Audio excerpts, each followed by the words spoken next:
Stupid.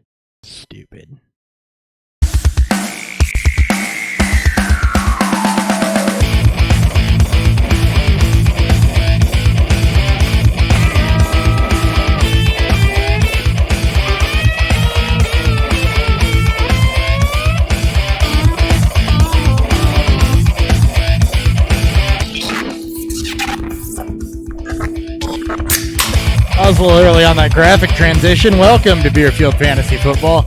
It is the end-ish of week one. We still got 2 games to go on Monday night, but wild Sunday. We got some injuries to unpack for you. We got some settle downs to tell you about, basically, for, overreactions to week one, because it happens every year. Week one never makes any sense. We're going to try to tell you what's real and what's not real. We got all your news updates, all sorts of other stuff for you. Good to be here. I am joined by Dan Thury. At Thury BFF. What's up, guys? Holy shit. We made it to Overreaction Monday. It is Overreaction Monday. So, before we even start this episode, just to set the tone, I want you guys to remember, think way back. We're going to hop in the way back machine to week one of last year. Isaiah Crowell was the running back 5. Nick Chubb was the running back 56. By the end of the season, Nick Chubb would end up as the running back 16 after finally winning the job entirely, and Crowell was a lackluster running back 31. Randall Cobb was the wide receiver 4, and Amari Cooper, the wide receiver 70 after week one. Cobb got traded to Dallas, Cobb would finish as the wide receiver 86 in just 9 games. Cooper had a career resurgence with Dallas, finished as the wide receiver 17.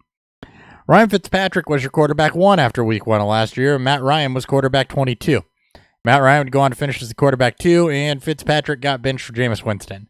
So Twice. Yeah, twice. So you can find plenty more of those scattered throughout. You don't overreact to week 1. There are definitely some things that we learned during week 1 that we're going to go over. But ultimately, if somebody didn't perform, don't freak out and cut them. We'll tell you who to cut here in a little bit. If somebody did perform, don't run out and blow all of your fab on them. We'll tell you who to grab here in a little bit, who might be real. But before we do that, little social media love. Follow the show on Twitter at BeerfieldFF. You already got our personal ones. YouTube, Beerfield Fantasy Football. There, you can come hang out with us, catch the live streams, ask us questions. We're there on Sunday mornings as well for all of your start-sits. Had some hits and misses by myself this week. Think more hits than misses, thankfully. But Nice. That's good. It was, yeah. That's Speaking of hits and misses, let's check in on how we did. So, doing this kind of based on a point system, basically 1 point for everything we're right about, one for everything we're wrong about, with some qualifications here.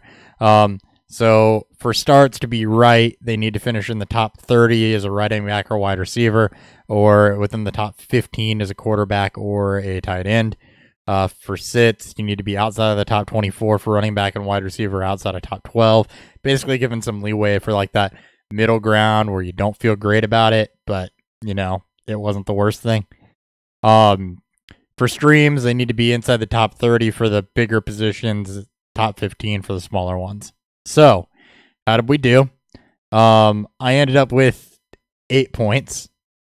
Dan, you ended up with 5 with Darren Waller left to play, so I don't think Darren Waller can get you 3 in this format. Oh, you'd be surprised. So, to recap, I called Mark Ingram as a start. He was the running back 6. D.D. Westbrook, he was the wide receiver 27. That's 2 points. Dante Pettis was the wide receiver 72, so I didn't really hit on that. Yeah, 2 snaps. Kind of hard to guess that one though. Yeah, it was. He must. I tweeted it out earlier. I think he slept with Kyle Shanahan's wife because the most talented wide receiver of the bunch saw 1 target and 2 snaps, and so I don't know what he did to piss Kyle Shanahan off, but it was apparently something. Right on the Aaron Jones, he ended up at 37. DJ Moore ended up at 38. Was wrong about Austin Hooper at tight end 6. For streams, just tight end 6. Hooper did, 9 for 77. Wow, that's a good tight end week. Garbage time really does help. It was quiet. Yep. It was. For me on streams, Jameis Winston at the quarterback 26. That did not work out. Andrews as a tight end 3 was better than I could have imagined. Seattle was the 6th best DST. And then you call it's D.D. Westbrook as the wide receiver 27 in DFS. And the Colts at plus 6.5 had me clinching my butt cheeks, but did cover thanks to losing in overtime and not regulation. Dan, you're 5. I did not do well. Yep, you missed on Breida as a start. You hit on Traquin barely. That may not hold up through Monday night, but we'll give it to you. He has 29. He scored a touchdown. Curtis Samuel, wide receiver 53. A little bit of a miss there. Yeah. Kenyon Drake, you're right to sit him as a 37. Derrick Henry and Calvin Ridley. You apologize for that already. I apologize for Henry. I do not apologize for Ridley. Like I said, garbage time. I know it all works out, but garbage time's hard to predict. My process for Ridley was right. The Falcons should have been able to keep up. Yeah, we thought, and they didn't. So did not expect a drubbing there. Streams Jimmy Garoppolo at the 22. That was a bit of a miss. God, that game was fucking gross. That was gross. Darren Waller, you had to play Chiefs DST 11, so that got you some good. And for you call, it's Chris Carson at the 8, and the Ravens plus more than I want to count. So at least I hopefully won you guys some money with it. I mean, there's a lot of good DFS calls. All right, so this means you get the punishment beer for the week. Okay. To be consumed on preferably Wednesday, but Monday if you already got something for Wednesday. I mean, I'll do both. Wednesday. You'll do Wednesday?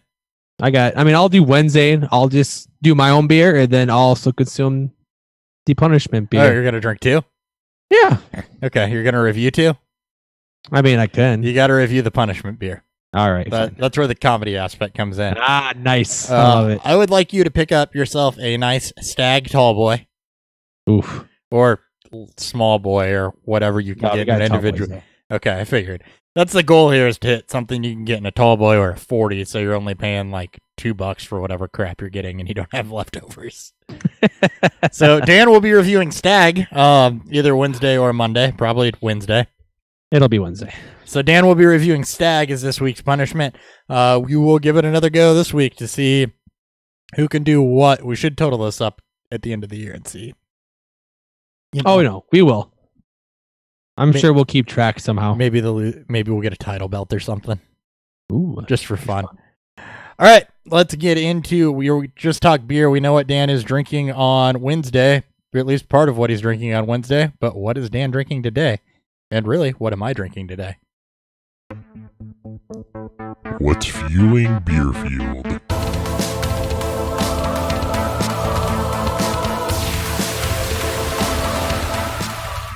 As an aside, by the way, if you would like to catch our start sits, be sure to tune into the Wednesday episode where we'll be giving you our weekly start sits. Dan, what do you got? I got, continuing on with the Oktoberfest style beers, you got Weihenstephaner's Fest beer. This is their attempt at doing the Oktoberfest-ish style of beer. It's another German one, isn't it? It is. Yep. So. And we'll just say not off to a great start, but more on that later. Yeah, they do some good vices and stuff, but they do. We'll see how they end up with the Oktoberfest. As for me, I'm getting something before it goes bad in here. I got 450 North Silver Nuggets. I couldn't remember if Dan had this on the show or not. I don't think he did. I think he drank it during a bonus episode, but we didn't review it or anything. That's out of Columbus, Indiana. It's a triple dry hopped hazy triple IPA that we picked up while we were on our Canton trip. So with hazies, you kind of got to drink them quick. So it was nearing the end of its shelf life. Smart. I like it. We'll go ahead and get that in. Let's get into the news, and there's one big story since Wednesday that we've got to unpack, along with some other smaller ones. News.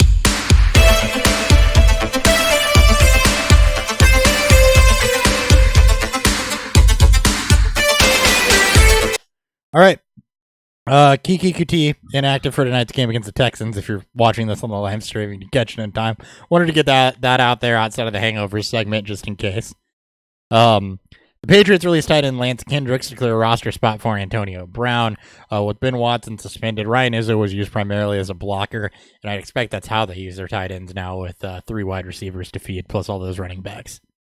Yeah, I think he only got maybe a target or 2, and that was late in the game. Yep, Ryan Izzo is a rookie this year, but he was a good blocker coming out of college. So, but you don't get points for blocks in fantasy. Not yet. Not yet. The Jaguars acquired quarterback Josh Dobbs from the Steelers in exchange for a 5th-round pick. He will back up Gardner Minshew. More on Minshew later, and more on why that's happening later. But just expected to be a veteran backup. Tanner Lee, I think, was on their practice squad or their 3rd string or something, and you don't ever want to trust Tanner Lee with anything. I don't know, man. Josh Dobbs and Tanner Lee, that's like... Hey, we've seen Dobbs hit people in the chest. Oh, it's because he kicked it. Yeah, well, you know. The Jets have happened. The Jets are going to work out kickers on Tuesday following Corey Vedvig's lackluster showing, so so much for that hype. Jesus, Ravens fucking fleecing the Vikings for this one. Yeah. And Antonio Brown was released by the Raiders after he signed signed to a 1-year, $15 million deal with the Pats. That became doable after the Raiders fined Brown for conduct detrimental to the team. Brown asked for his release on Instagram after releasing a private phone call with John Gruden or something else. Because they fined him for conduct detrimental to the team, that voided his guarantees, set all this in motion. Signed a 1-year, $15 million deal with the Patriots. He's also got a fully guaranteed 2020 team option for $20 million. I fucking hope he implodes this locker room. It's not going to happen. It won't.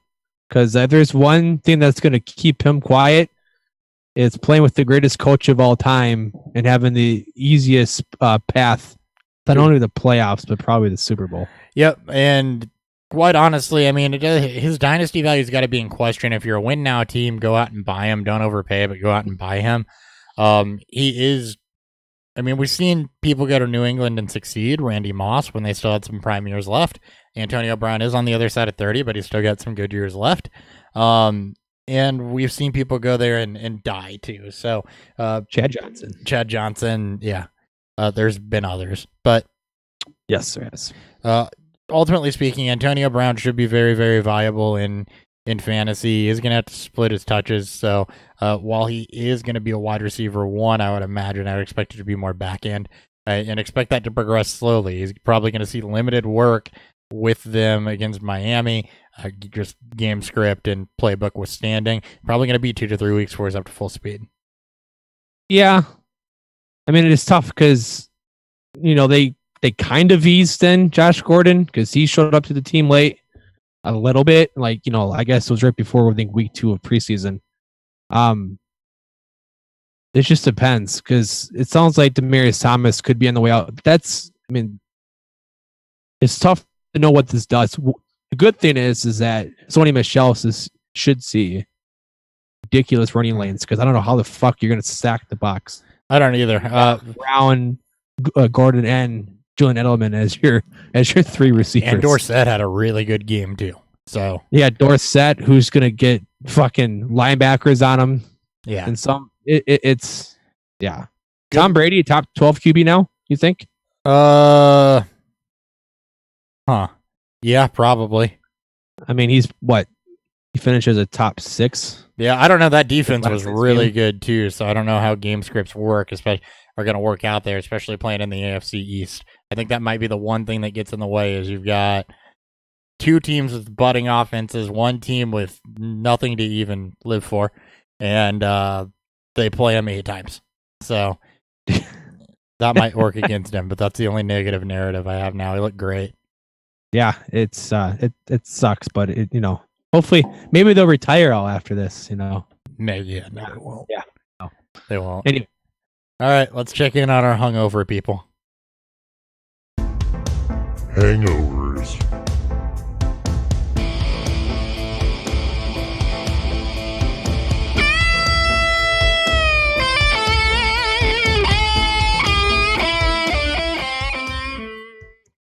All right. Hangovers or injury segment of the week. This is where we check in on everybody that got hurt. Sterling Shepard, he's in concussion protocol. He played every snap for the Giants and had concussion symptoms on Monday, which is today. Jesus. So if Evan Ingram's going to get 20 targets next week. Evan Ingram had a really good game too. I don't know who they play, but they're getting 20. He's getting 20 targets. Darius Guice dealing with a meniscus injury. Hopes to return in a few weeks. This is the opposite knee from the ACL injury, but he's hurt again. So Adrian Peterson. If he's not too pissed off to want to take over the backfield again. This sucks for Guice. The fact that it's the opposite knee just makes even more sense because, running backers, players typically lean on the other knee that they don't injure the year before when they tear their ACL. So hopefully he can get back. Chris Thompson, more on him in a little bit. Also a very good play. Yep. It is sad to see, but yeah, Adrian Peterson worth the pick up if he's out there or got cut after week 1 because he will get the majority of 2-down work. I think by all accounts, the Washington offense looked better than they were expected to. Yep. All right.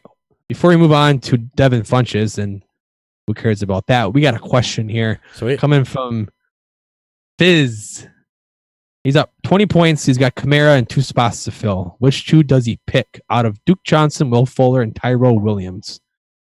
If you can specify if it's PPR or not. I don't know if it matters, but I kind of like to know. Yeah.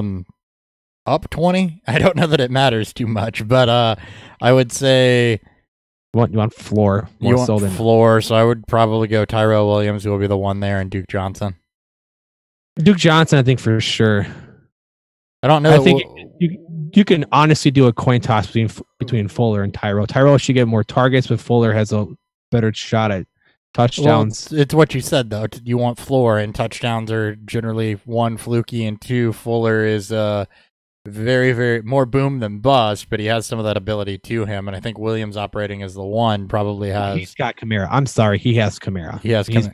Spots left. I'm sorry about that. Oh, he's got Kamara, and then he's got to do other. He's got to pick between Johnson, Fuller, and Williams. You got to pick one. So reset, the guy please. Win against. It's got Kamara. The guy. He has to pick out 2 other guys from his roster to play tonight. Okay, is he up by 20 or down by 20? Did you say that right? He's up by 20. Up by 20. The guy has Kamara. I still say with a 20-point cushion, you're going for floor, and I would still say Tyrell Williams and Duke Johnson for floor. Yeah. I'm still going Duke, and I would go Fuller. I would want to try to get the touchdown. Game just okay. That's true. The Saints game just kicked off, so hopefully you got your roster filled in. Otherwise, now you got to put in Tyrell Williams. Yeah. Yep. No, I would say Tyrell Williams, honestly. Anyways, yeah, because I mean, you got to trust Kamara to outscore those 2 by 20, and I like Kamara, but I don't know that happens. If this game goes to a shootout, though, yeah, good. And that's kind of where I'm at. I think Vegas has this at like 51. I think the projected scores are like 29-20.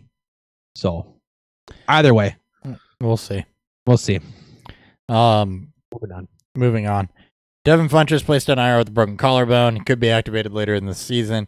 I believe Deion Kane is expected to be next man up, but look at Paris Campbell also. Yeah. I think I looked at snaps on this. There's other guys that were getting involved in that offense too. Yeah. I think it was lower on the snap count. So we'll see. It depends on role too. Yeah. Kane, believe he's a little bit bigger bodied guy, so that's what Funches played. Campbell, not necessarily. Kane is super small. Kane is? Yeah, Kane's also I think he's like 5'10". No, I lied. He is 6'2", 202. I feel like he put on weight then. I thought he was smaller coming out. No. That's my fault.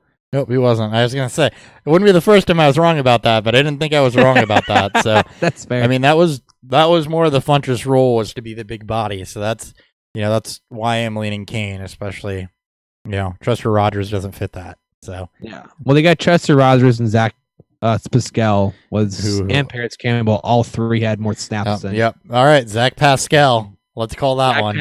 Hey, he had a productive week last year. He had a productive game last year at some point in time. Yeah. Okay. And then dropped 6 passes the following week. Yeah. So Deion Kane. Joe Mixon's day-to-day with a low-grade ankle sprain. Just Gio Bernard got that's something to monitor. Yeah. Juju Smith-Schuster should be fine after x-rays were negative on his toe. He was injured late in the game versus the Patriots. Not even sure why he was still in there. Yeah, no. And Baker Mayfield... Go ahead. No, I'm saying I'm not even sure what else news we got from it in terms of is it just like a strain or... For Juju or Joe? Yeah, no, for Juju. It just like got stepped on or something. It's probably like bruised, I guess. Okay. They x-rayed it, so yeah, they didn't say it was going for an MRI or anything else, so I'm guessing they were just concerned about a break. True. Baker Mayfield is diagnosed with a bruised hand after taking a beating against the Titans. He's expected to be fine. X-rays were negative. Hopefully that's not a shotgun in hand. Yeah, depending on when it happened, could explain a lot. True. It was his throwing hand. Nick Foles has been placed on IR with designation to return following a broken collarbone. More on Gardner Minshew later, who replaced him. I'm going to save that for the end of the show. My Yes, teaser. sir. Tevin Coleman expected to miss time after suffering a sprained ankle against the Bucks. Matt Burrito will be next man up. Raheem Mostert should mix in, and Jeff Wilson expected to be activated off the practice squad. We've seen this before. Yeah, it's more of the same from last year. Yep. Tyreek Hill should miss a few weeks following a sprained SC joint in his shoulder that makes Sammy Watkins a must-own. Travis Kelce Must start. Yeah, Sammy Watkins is now a must start, not just a must-own. Yeah. Travis Kelce, obviously, and then you look at the running backs. LaShawn McCoy looked good, so he's probably going to be startable as well, as I'm guessing they're going to run through them more than Mecole Hardman and Demarcus Robinson. More on Mecole later, but I do expect Mecole to jump in and be Mecole got 2. snaps. Mecole looked like shit. That's all I'm saying. I know, but I also expect Andy Reid to have some plays. I mean, he was drafted to replace Tyreek Hill during their draft time. Yeah, and how did you feel about that? I'm not saying I feel great. I still don't like Mecole Hardman, but doesn't mean he can't produce. So I bet it does. Yeah, Mecole. Like, I'm not buying that because Tyreek Hill went out. Mecole Hardman's going to produce. No, I'm saying they're going to also potentially design plays for him. Look, Sure, he'll get an end around or two. What? He'll get an end around or two. Or a reach around. Who knows? Yeah. Greg Olsen not practicing due to a back injury. Stop if you've heard about Greg Olsen being hurt before. Oh, let's just get Ian Thomas. Yep. And I'm not going to hit the drop for this, but LOL news of the week. Multiple Dolphins players contacted their agents requesting trades following week 1's drubbing per Pro Football Talk. So good. It's like Jesus Christ. Yep. Holy crap, the chat's going off. Oh, yeah, I've been looking at it. We're good. Okay. All right. What do I have next? Oh yeah, professional show, new format. Not used to this yet. Pick your 6. Pick your 6.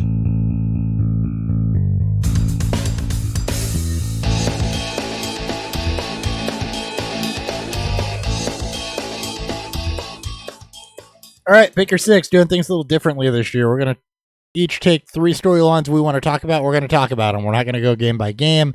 We're going to keep this more focused on some of the hotter topics, if you will. We already talked about Sammy Watkins, so let's just use that as a segue. Let's go into Sammy Watkins.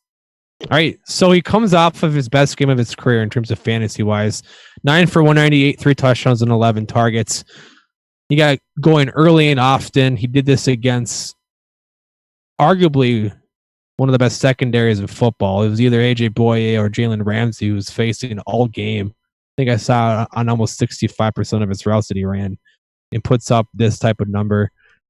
We talked about Tyreek Hill's injury. I've heard anything from 4 weeks to 8 weeks. It just depends on how this comes and returns. And this is his backfield. For as long as Sammy Watkins is healthy and Patrick Mahomes is throwing him the football, he's a lock and loaded wide receiver 1. He gets Oakland next week, which is probably going to be a fantastic. Probably should be good. I mean, fuck, he did it against Jacksonville. Why can't he do it against Oakland? Yeah. I figured he was the guy. I mean, people drafted him. People felt probably pretty gross about it. This is kind of the time where if you finally bought into him, Nick, that you can probably throw him out there and hopefully feel some confidence until Tyreek Hill comes back. Yeah, and I would be confident even with Tyreek Hill there. It wasn't bad with Tyreek Hill last year, and even then, he was. I mean, his first 2 touchdowns, I believe, were before Tyreek Hill got hurt. At least the first one was for sure. He looked more explosive than he has probably in years. He was being targeted every time I looked up. It was Sammy Watkins, Sammy Watkins, Sammy Watkins. And again, that is before Tyreek Hill got hurt. So I'm comfortable with Sammy Watkins. As Sammy Watkins is healthy, he looked explosive. He looked healthy. He looks like the number one receiver from the best wide receiver draft of likely all time in 2014. Yeah. All right. So I stole this one from one of your suggestions because I originally had the table wrong. But you want to talk about the Bears backfield. And I want to first off expand on this, and then we'll bring it into just the Bears. I want to talk about rookies in general. What we saw with David Montgomery and what we saw with Miles Sanders is a reminder why rookies shouldn't be picked up in the rookie running backs with other established running backs shouldn't be picked up in the third round. They have to earn their roles, and there's no doubt in my mind that Miles Sanders and David Montgomery are going to earn their roles, but it doesn't happen right out of the gate. You could have up to a 30-year fantasy season gone before they really settle in, and they end up finishing kind of in that, Nick Chubb area of, running back 16 through 20 because they had to spend those first 4 weeks earning their role. And if they come out slow, it's going to take even longer or somebody else while they're splitting carries is hot. It's going to take even longer for them to earn that full-time share. So I wanted to throw that out there first. Any thoughts on the rookie running backs in general and how those situations tend to unfold? I feel a lot better about Miles Sanders over David Montgomery. I mean, Montgomery was third in snaps, he was third in touches. At least Sanders, while he didn't look great, was the number one running back in terms of snaps and touches in that offense. But just like Montgomery, they both flashed, and it's more of a why, than some established running back. We know that Miles Sanders is better than Jordan Howard, but we know that David Montgomery is better than better than Mike Davis. So there's more of a story to it. It's just this just goes to show you, you can't just assume that a rookie running back who's joining a backfield that's going to have people, that's going to have all the running backs and players on there to take touches and snaps away, that they're going to be productive right away. I mean, Devin Singletary looked good on his very minimal snaps that he got. He looked like he could be the future back in that backfield in Buffalo, but it doesn't mean that it's his time yet. And just like with Miles Sanders, those guys got drafted later on in the process. Obviously, Miles got bumped up later on, during the draft process, but David Montgomery was always a third and fourth round pick, it felt like, and it shocked me that people really bought into it and are now shocked that this happened. So, and I will say this about Montgomery: I know you're a big snap count guy, and I'm a big what do you do with those snap counts? And from the way that they looked, I think David Montgomery is going to separate himself maybe even a little bit quicker than Miles Sanders. That's not to say Sanders looked bad, but Montgomery, even in limited snap counts, was breaking tackles, was making people miss, was showing off the vision and everything that the Bears drafted him for, and that's going to earn you the lion's share of the playing time more and change those snap counts drastically than just you got snap counts. So you got to separate yourself from the competition, and I think David Montgomery did a little bit better job of that than Miles Sanders, but the point still stands regardless of, I don't really want to get into a Montgomery-Sanders debate. The point still stands is that they have to earn it. And I will say this, though. Sorry, real quick. I will say this about David Montgomery. At least the Bears look bad. Yeah, the whole offense changed Nagy's mind on this. Yep. They have to, and we've seen it before where there's this unnecessary veteran loyalty. Now, granted, Mike Davis is probably the best pass blocker of the three, but that fits more third down back, and then Tariq Cohen can split out into the slot wherever, which hurts Anthony Miller. But when you talk about the Bears' backfield, that's how it happened. That's why Mike Davis is on the field more than David Montgomery. Well, one, they were trying to get cute, but two, he is the better pass blocker, and the Packers were getting pressure on Trubisky, and Tariq Cohen played a lot, had one rush, and the rest of it was out of the slot or as a wide receiver. So his one rush was a penalty. Yeah. So he didn't even register like a carry, but he led the team, or like he led, besides Allen Robinson, he led all led all playmakers and targets. And that's what he's going to do. He's going to split out wide, and he's going to catch targets out of the backfield. David Montgomery on his, I believe, one reception looked good, and he looked good as a runner. So I expect David Montgomery to win that over. You may not see fully what his share is going to be until maybe week 4, but I bet you start to see that shift come week 2, and this will sort itself out. Mike Davis, don't buy into the snap count. He's going to start losing shares. Tariq Cohen, better and always has been better in full PPR than he is as a standard league player. It's like James White light. Think about what Theo Riddick was a couple of years ago. And David Montgomery is eventually going to take over at least 2 down work and probably maybe even a little bit more to be a high running back 2. But I think it's going to be a lot like Nick Chubb was last year, to where you got to wait till weeks 4, 5, 6 to really see the benefits of that. Yeah. One last thing before you jump off here. They're playing Denver next week. Are you trusting anybody to start? I don't know. Ask me again at like midnight tonight. Okay. Let's see how Denver looks. That's fair. I mean, they're playing Oakland, so right. So let's see how Denver looks. I mean, I don't want to, but we'll see if Denver has any weaknesses or if Oakland can exploit something. I mean, a bunch of teams have looked out of sorts, and when you look out of sorts, it takes a couple weeks. All right, let's talk about some underperforming offenses. We've got 3 of them, and then kind of an overperformer. Let's start with the Browns, and then we'll move on to the Falcons and the Bucks before we talk about the Ravens. Yeah, so Browns was the most hyped offense, I think, this offseason. I think that's pretty easy to see. Baker year 2, Chubb year 2, Njoku year 3. You bring in Odell Beckham Jr. You have Landry year 2 in this offense. Everybody was flying high on this, and they come in their first drive. They looked fantastic, and then the wheels started to fall off a bit. The offensive line clearly is a problem here. Doesn't help when your left tackle gets kicked out of the game. I haven't heard any news beyond that in terms of he's going to miss more time, but this is offensive line that can't afford to lose. Why you don't kick people in the head? What's that? You saw why he got kicked out, right? Yeah, he kicked one of the Titans players. Yeah, that's why you don't kick people in the head. That's why you got to keep your composure a little bit. But either way, we'll run through these guys real quick and just let's hear some quick thoughts on him. Baker here. 25, 38, 285, touchdown, 3 picks, took 5 sacks. I think he had 6 registered hits on him. He looked uncomfortable as the game went along. That may be because of the hand, probably because his offensive line was bad. Nick Chubb, 17 and 75 on the ground, 4 for Hey. If you're saying you're going to read people off and hear thoughts on them, do I get a chance to give my thoughts on them? Are we doing this? I was going to read them all, then. Can I go one at a time, please? My memory is a little bad. Let's go one at a time. On-air production meeting. Gotta get one. All right.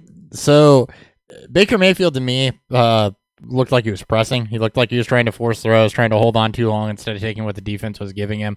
He was under pressure, and when you're under pressure and playing from behind and trying to force things downfield, that's going to lead to interceptions. That's going to lead to things that you don't want to happen, and that's exactly what I think happened to Baker Mayfield.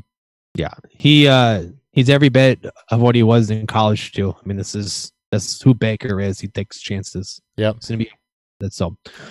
Nick Chubb, he had 20 touches, 85 total yards, 3 catches and 4 targets. A part of that, Dontrell Hilliard stole his touchdown. Are you concerned with Chubb at all moving forward? Or are you just chalked up to a lost game? Chalking it up to a lost game. The offense was out of sorts. The Titans' defense is really good, and Dontrell Hilliard's concussed. Yeah, I think myself included, that people slept on how good the Titans' defense actually is, especially their run defense. I agree with that 100% entirely. They've got a defensive-minded coach with a defense that's been good the last few years, and that's how they want to win football games, is play defense and run the ball. Yeah, we'll do the 3 pass catchers here. LBJ, 7 for 71 and 11 targets. Landry, 4 for 67 on 7 targets. And Njoku, 4 for 37 and a touchdown on 6 targets. Anything here about this? Njoku, I think, was a comfort thing. As far as everybody else, Baker took minimal snaps in preseason with Beckham, with Landry. He's going to have to get used to to the way this offense is going to run with both of them, get that chemistry built up with Odell. I'm not worried about it long term. Just I wouldn't be surprised if it's a slow start and continues to be a slow start. Yeah, I'm not shocked about that either. It's good to see that Beckham had 11 targets, and it's also good to see Njoku be used the way Njoku should be used, and that's red zone wise. One thing about preseason right away that I just want to mention: everybody that sat significant pieces during preseason came out slow or just looked bad. The Rams offense wasn't what you expected. They didn't play their starters at all. The Bears came out slow. They barely played anybody. Baker Mayfield played sparingly, didn't really play with his offense. They came out slow. Eagles didn't really play anybody. They came out slow. Picked it up in the second half against what should have been a cakewalk of a game. Everybody that didn't play in preseason started out of sorts. Yeah. I agree. All right. Let's move on to another underperforming offense in the Vikings. They got saved a little bit, or not the Vikings. Falcons? Sorry, the Falcons. They got spared a little bit in garbage time. It was a tough matchup against the Vikings, but this is an offense that you expect to be able to at least play with the Vikings and not get completely stymied because of it. So same thing. I'm going to run through guys, and I want you to tell me if you're worried. Matt Ryan threw the ball 46 times, 304 yards, 2 touchdowns, 2 picks. Took 4 sacks, did rush twice for 24 yards. It's good to see him running. I mean, the Vikings defense, gave him extra yards because they just expected him to slide or run out of bounds. Something you probably don't want to see as a Falcons fan is Matt Ryan throwing the ball 46 times. Though I think this team wants to be built as more balanced, especially if the defense can stay healthy and you have a healthy Devonta Freeman.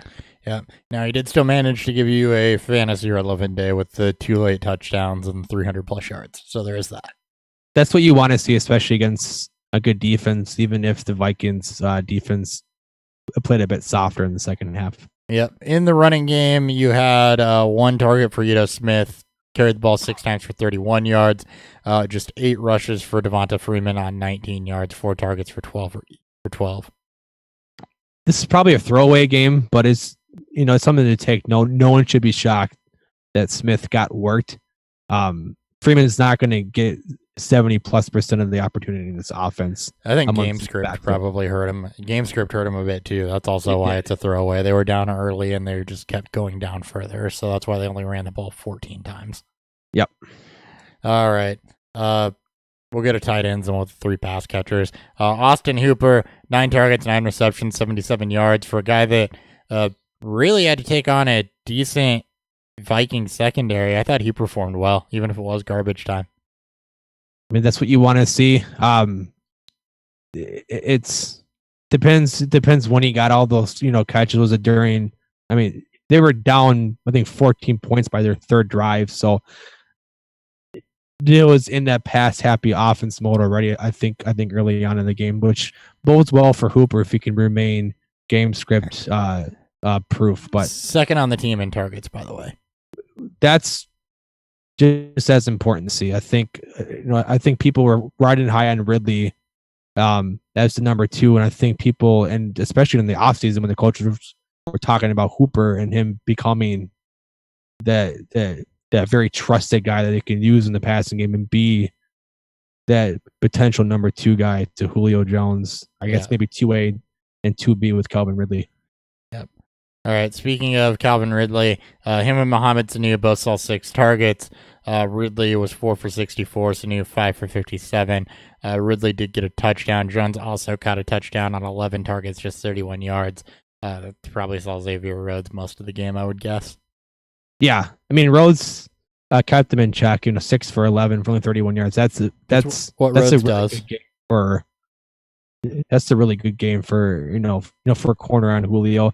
Ridley and Sanu are low target guys. They need touchdowns to save their fantasy days. And Ridley did, and he did that a lot last year. So more comfortable with him than Sanu going forward. As far as the Falcons go, I'm not too worried about them. They draw the Eagles, who got passed on by the Redskins a decent amount. So I think they'll be better next week. 2 touchdowns next week. Yep.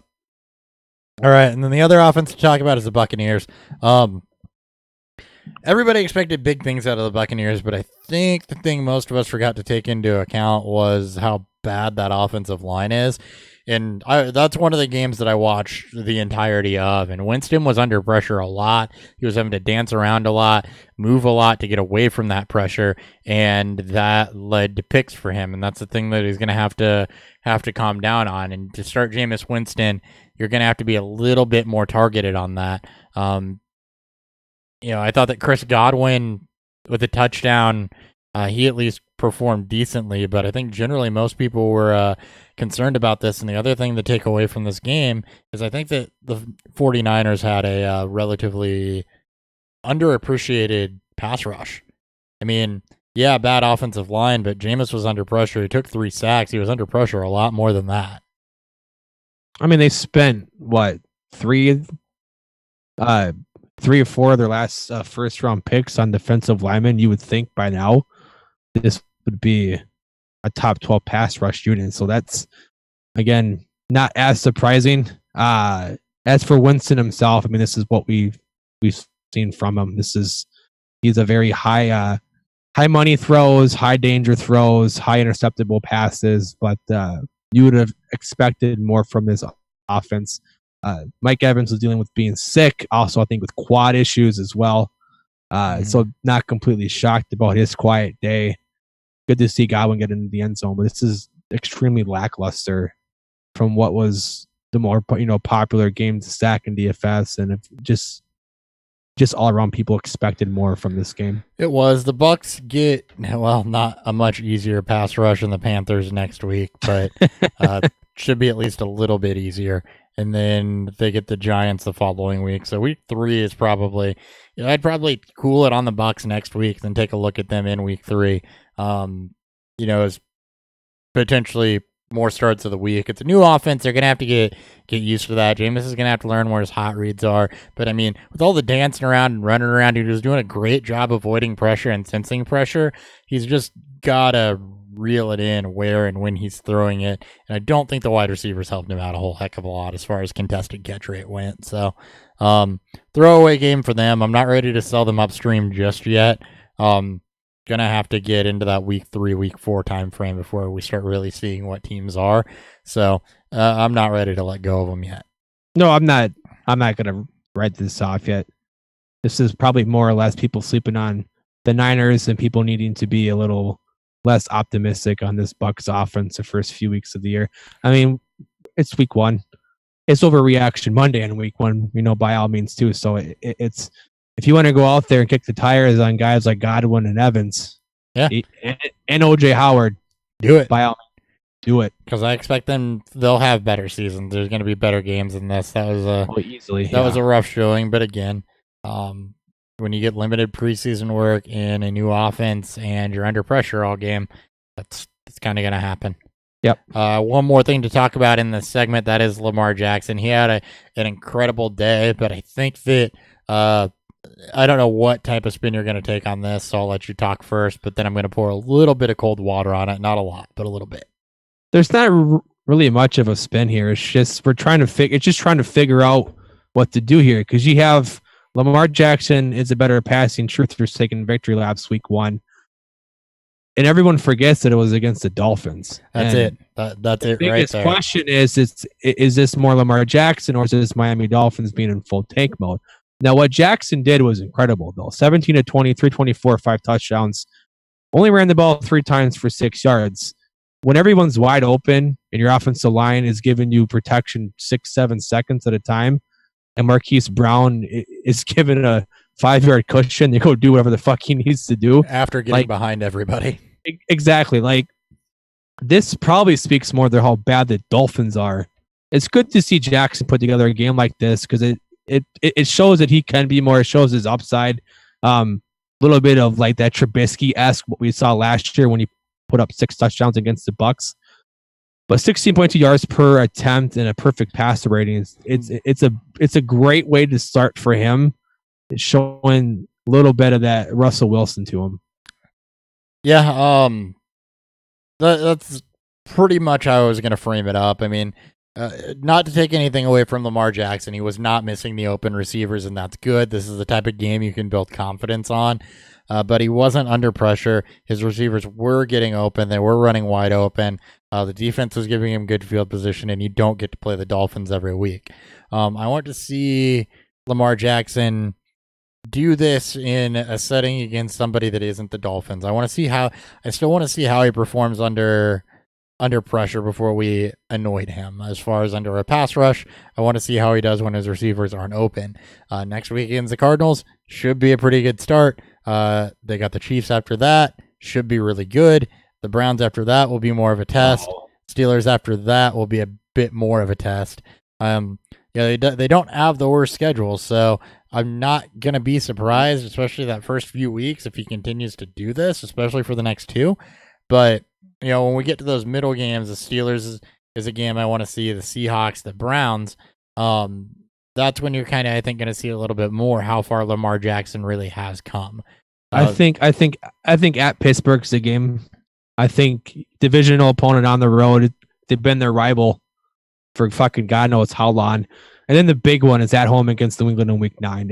If he's going to see that there's outside of Buffalo in Week 14, there might not be a better defense that they face on on this. 49ers look good, but that's Week 1. I buy him more into New England being a better defense than what we've seen on here for terms of what he has coming up. But I think at at Pittsburgh,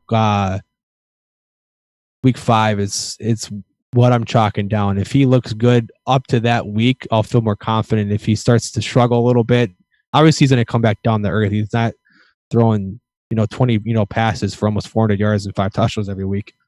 Right.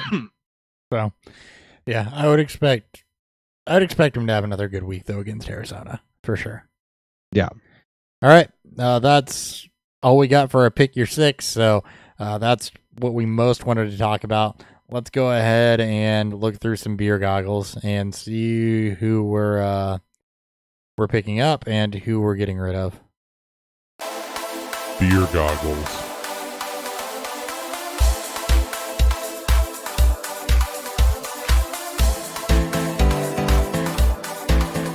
All right, likening this one to a bar. You get your beer goggles on. You want to pick someone up. You also tend to cut some people loose. Maybe you shouldn't. So we're going to try to sort through that here. And I'm going to go ahead and start with I love yours, by the way. What's that? I said I love yours, by the way. Yeah, I'm going to go ahead and start with TJ Hawkinson as my first one. He had 9 targets for 131 yards. It was second on the team. He also scored a touchdown. I think he's going to be used and he's going to keep producing. This is why I went out and took a flyer on TJ Hawkinson in at least one of my redraft leagues. It's because Patricia knows, Belichick. And they went out and they drafted a tight end that can block, a tight end that is a good receiver. They were utilizing him in a close game, a game that they were ahead in, a game that they were then late in the game playing to win and ultimately ended up tying.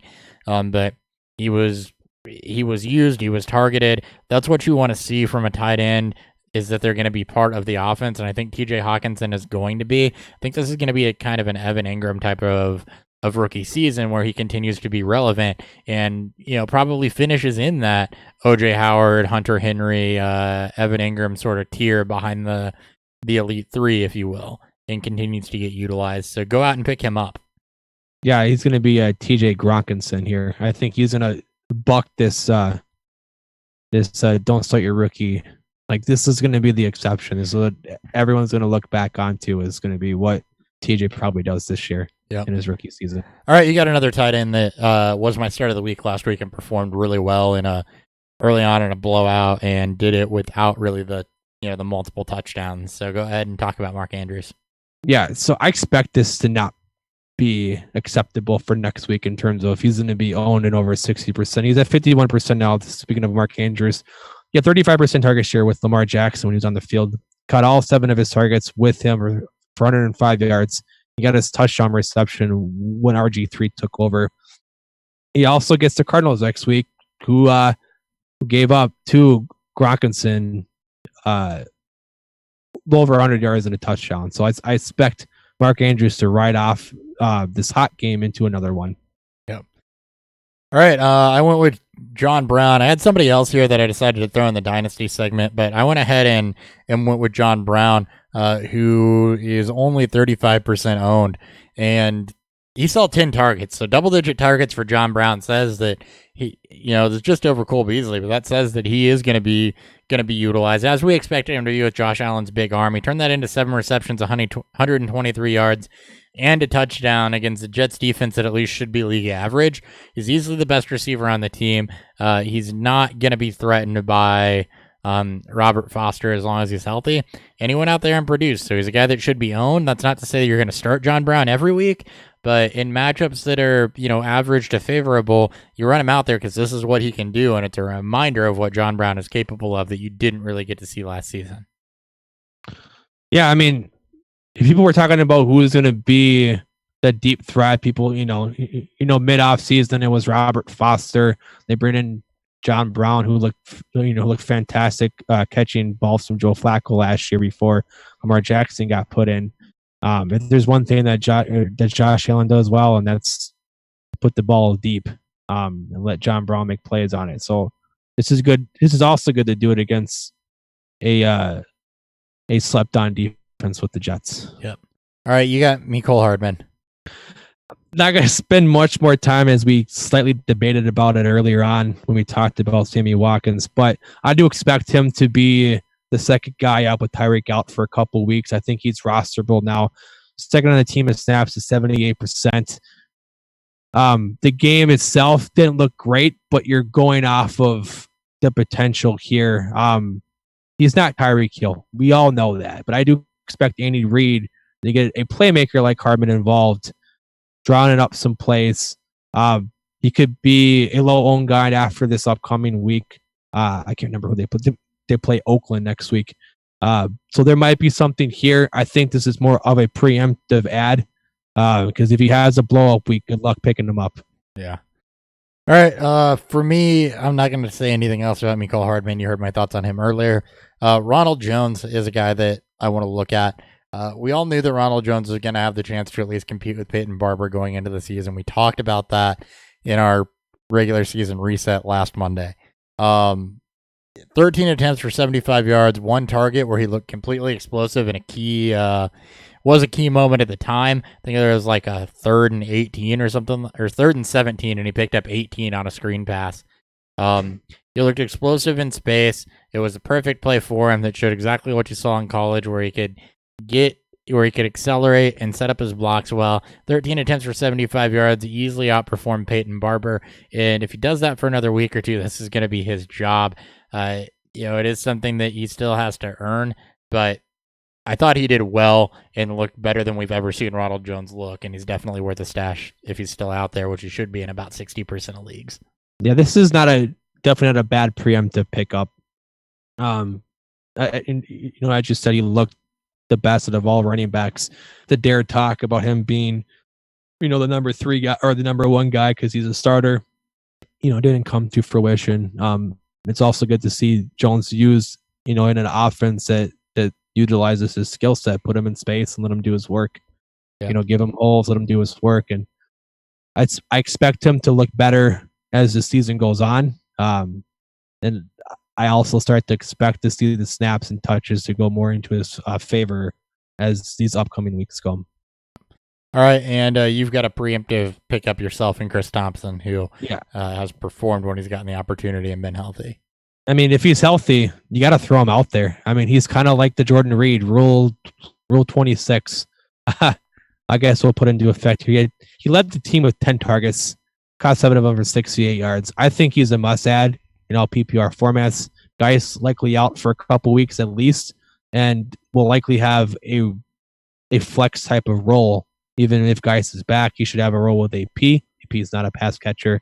This is an offense, again, that likes to utilize the short area target depth. They'll build up their passing game. Case Keenum does it a lot. He did it with the Vikings 2 years ago with Jarrett McKinnon and then Adam Humphries. He did it last year with the Broncos with Philip Lindsay and their slew of tight ends that they had there last year.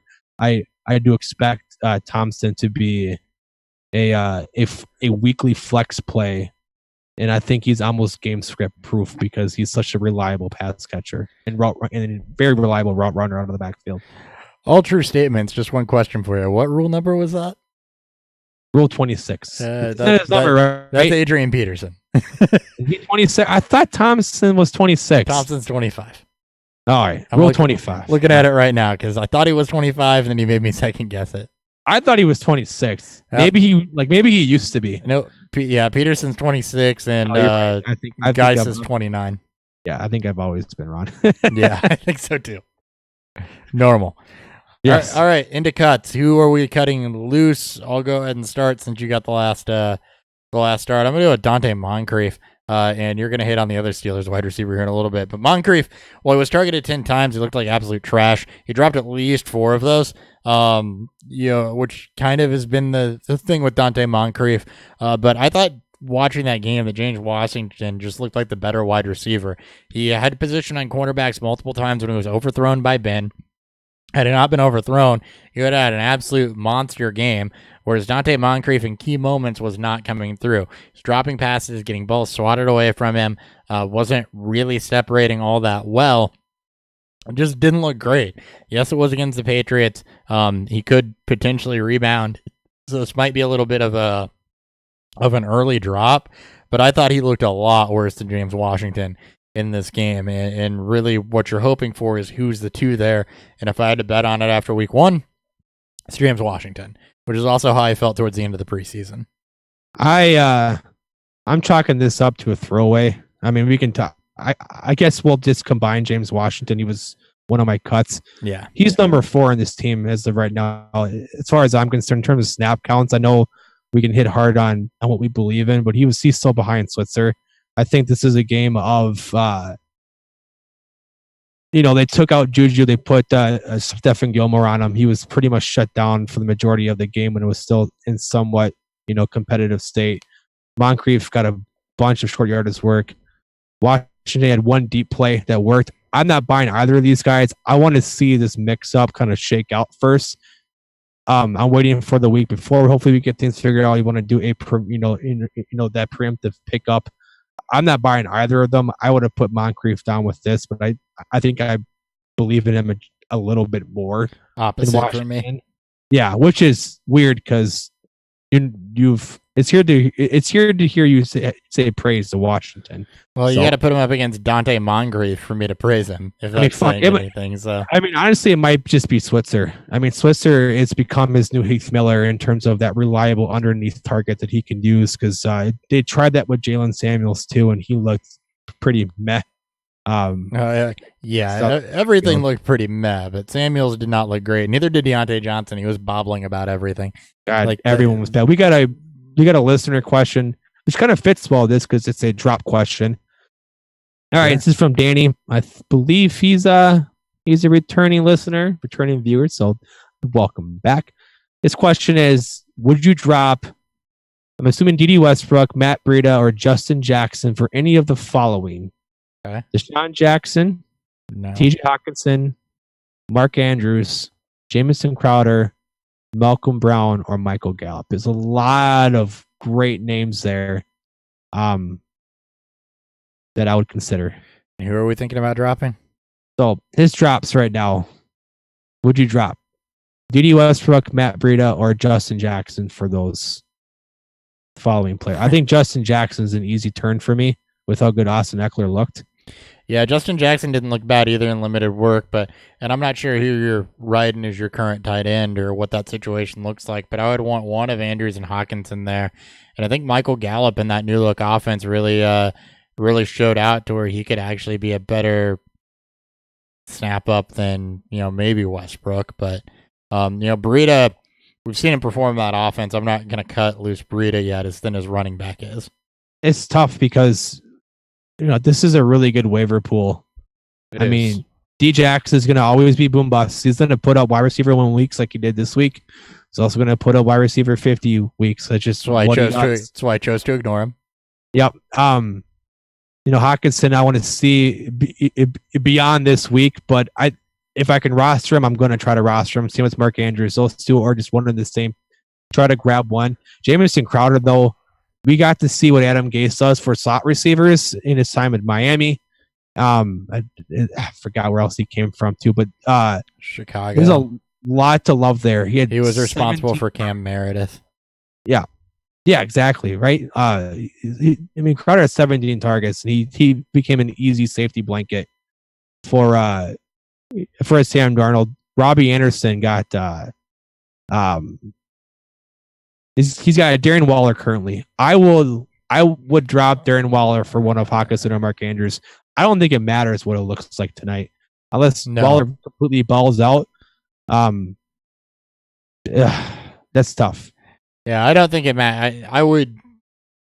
Yeah, I think Andrews and Waller could end up being close to one and the same, and Hawkinson I think could end up better than both. So I think Andrews and Hawkinson have an easier path because they're more talented to a top 5 or top 7 finish, which is what you pretty much want from your tight ends. I say message us in the DMs that we don't take up too much more airtime on this. Who are you? It's a great question though. Who are you? Which of those two would you rather have, Hawkinson or Andrews? I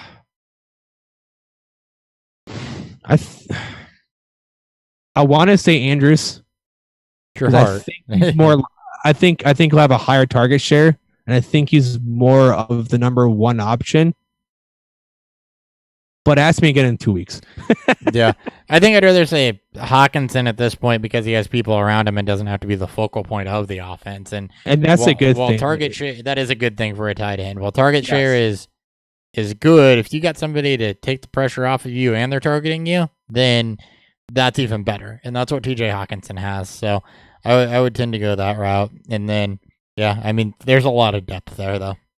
But you would own Hawkinson and Mark Andrews over Darren Waller. Yes. I mean, outside of not knowing what tonight looks like, I don't expect Darren Waller to go off against a good Denver defense. But I wouldn't be surprised if you went 5 for 40 and a touchdown on 6 targets or something like that. So, yeah. All right. Keeping it moving with the cuts. My next cut was going to be Dion Lewis, and this, I mean, I'm surprised that he's by 40%. That's 45.3, which was really surprising for me as well.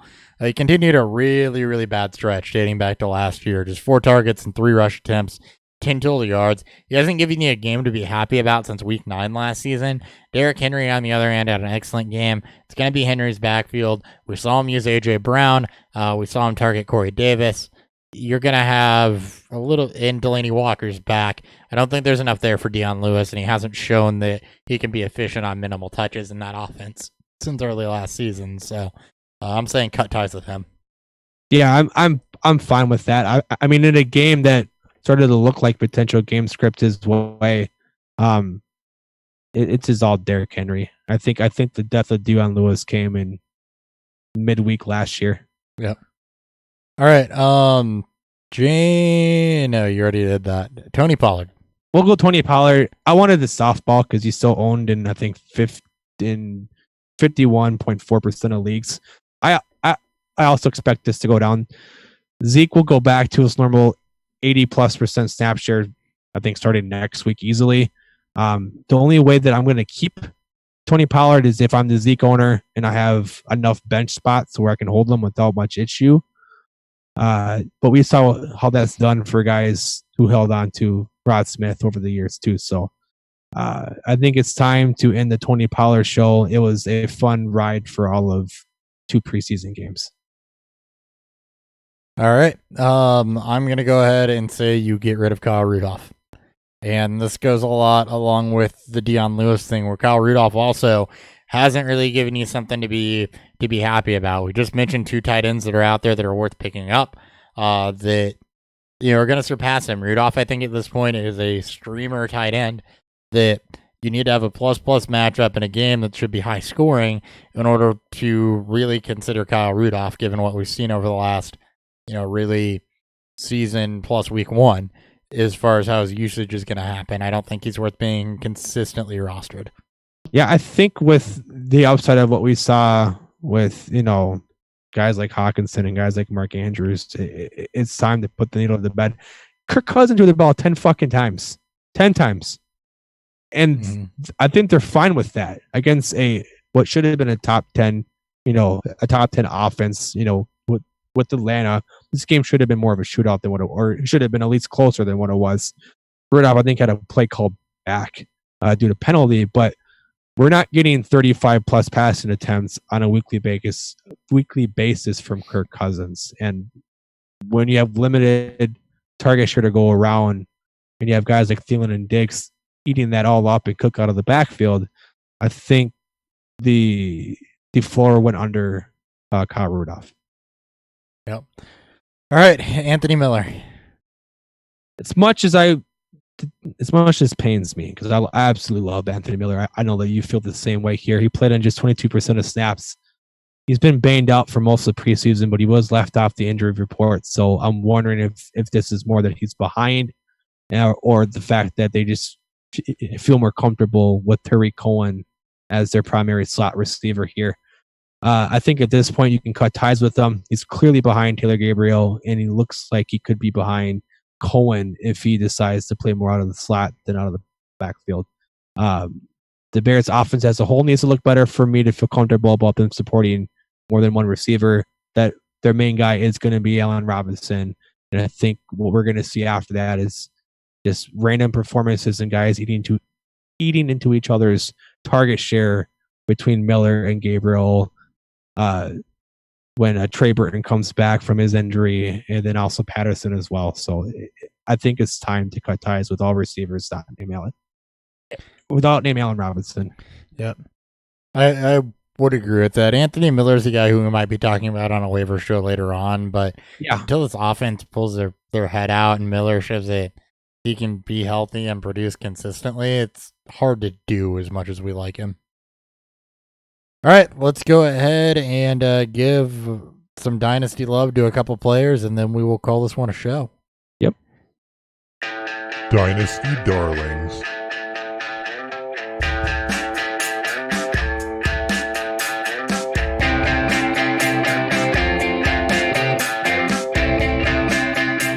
All right, I'll let you have it. Go ahead with one of my favorite quarterbacks out of this year's draft class, Gardner Minshew. If you listened to the show back in March and you listened to our quarterback preview, you listened to both of us gushing over Gardner Minshew. He's from Washington State. He's part of an air raid offense that came up under from Mike Leach.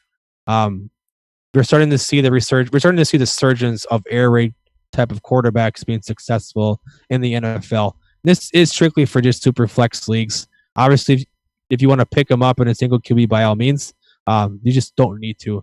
With Foles placed in IR, Minshew is the starter. Not concerned about Josh Jacobs because we fucking hate Josh Jacobs here. But what's more impressive is that on the road in Kansas City, with the game still intact even, 22 for 25, 275, 2 touchdowns and a pick.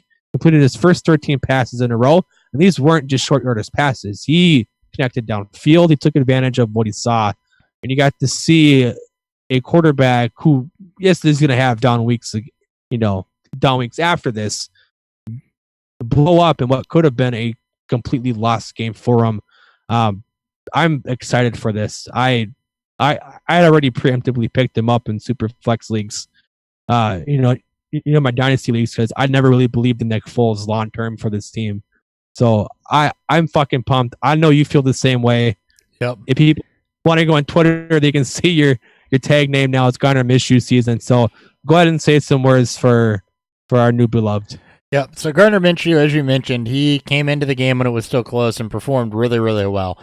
To kind of give you the scouting report on Minshew, he was a guy that had enough zip and a decent arm. His decision-making was generally good in college. The one thing we noticed with him is that he had kind of a low release point. So he had a tendency to get balls tipped and knocked down at the line, which is going to lead to some picks. But overall, he had the arm strength and the athleticism and the talent to actually produce in the NFL. I also have a share of Gardner Minshew in a Dynasty Superflex League. For that reason, I didn't believe in Nick Foles long term. I didn't believe in Nick Foles' health. And when he won the backup job, I figured that Gardner Minshew was going to start at some point this season and we get to see what he was actually made of. And then he had kind of the makeup to succeed. Now we're going to get an extended look at Gardner Minshew. And if, yes, it's the Chiefs. Yes, the defense is not great, but he more than held his own in that type of scenario. So I'm excited to see what we get out of him in the next few weeks.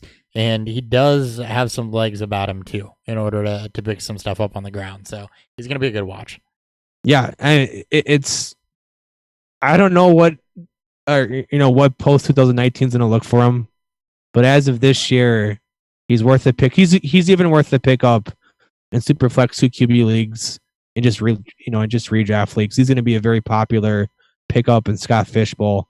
I don't expect him to be the $100 budget that Jacoby Brissett was, but I expect him to get some love. Yep. All right, and the guy I wanted to call out was Terry McLaurin. Terry McLaurin is on a team that is in desperate need of wide receivers, even more so with Josh Jackson being cut.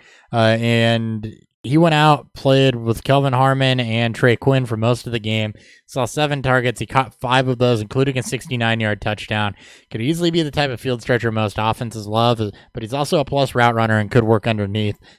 He's kind of got like that, I won't say necessarily D.D. Westbrook type of makeup, but he's a little larger, but almost a Deshaun Jackson type of makeup, but now to where he can stretch the field or run underneath, has the ability to break the big play.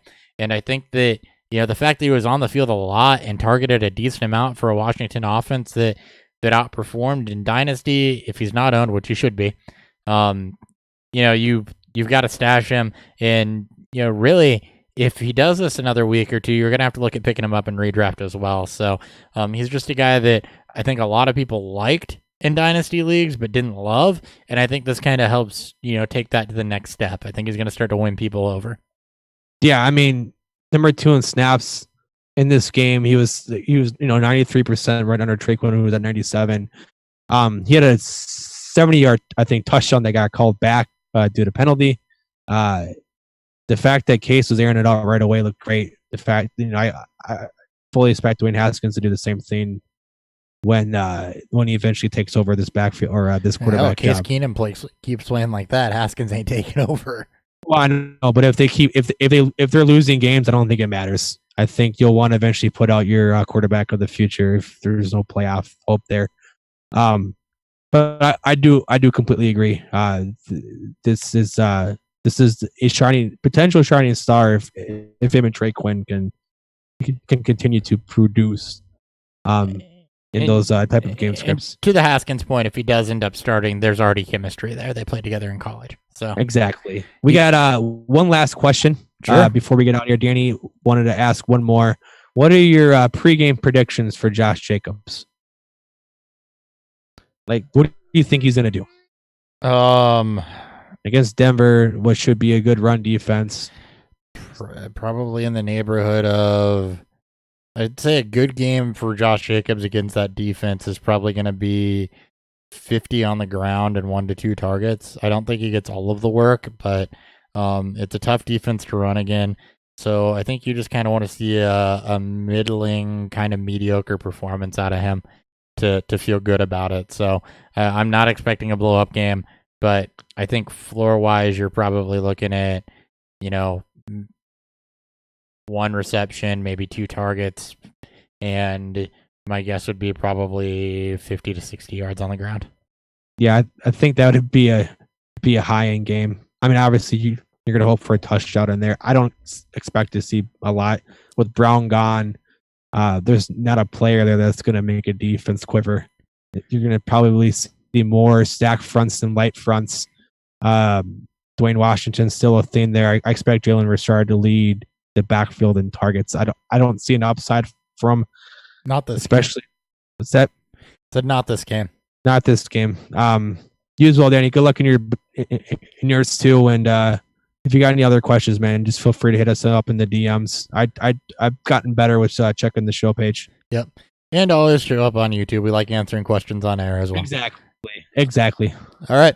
That's all we got for you this week. We will be back on Wednesday with your week 2 start sits and start sits, DFS picks, betting picks, etc., etc. The latest in news as always. I am at Hot BFF. He is at Thurry BFF. I did not do a beer review today. We did not. Oh God. Beer review.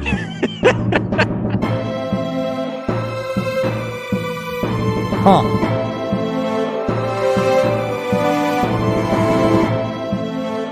All right, so I put the beer review in big, bold red letters on the template, and somehow did not make that into the. You had it for the review or for the preview. You did not have it underneath the. Underneath. All right, I should probably fix that. Dan, what It's season 4, boy. it's only this thing we've been doing for 248 episodes. How did you feel about Fest beer? Definitely my least favorite of the 4 that I've had so far. I don't even think it drinks much like an Oktoberfest. It definitely doesn't have the body. The color to it, I know it's going to be empty on screen because I already finished it, but it was more golden color. It drank more of like just a more richer, I guess, lager to it. It's definitely going to be lower on my list in terms of that. Like you get the German skunkiness from the yeast. That's definitely not shocking, but this is a hard pass for me. All right. As far as the Silver Nuggets, it's really good. It's $4.50. We expect good things out of them about every time we crack up a can of their stuff. Very, very juicy up front. A slight bitterness on the back end. Leaves your mouth feeling nice and dry from the hops. Definitely a ton of haze. It's got a little bit lighter color to it, but juicy up front, bitter on the back. That's your beer review that we almost forgot to do. It's super fucking boozy. At Beerfield, at Beerfield FF on Twitter, Beerfield Fantasy Football on YouTube. Hang out, ask us questions. We will catch you guys Wednesday. Did I say your Twitter handle? At 30BFF with 2 Fs. Oh, I couldn't remember if I did the rest that. of week 1, and good luck for the rest of the season. Keep asking us questions, and we'll see you on Wednesday.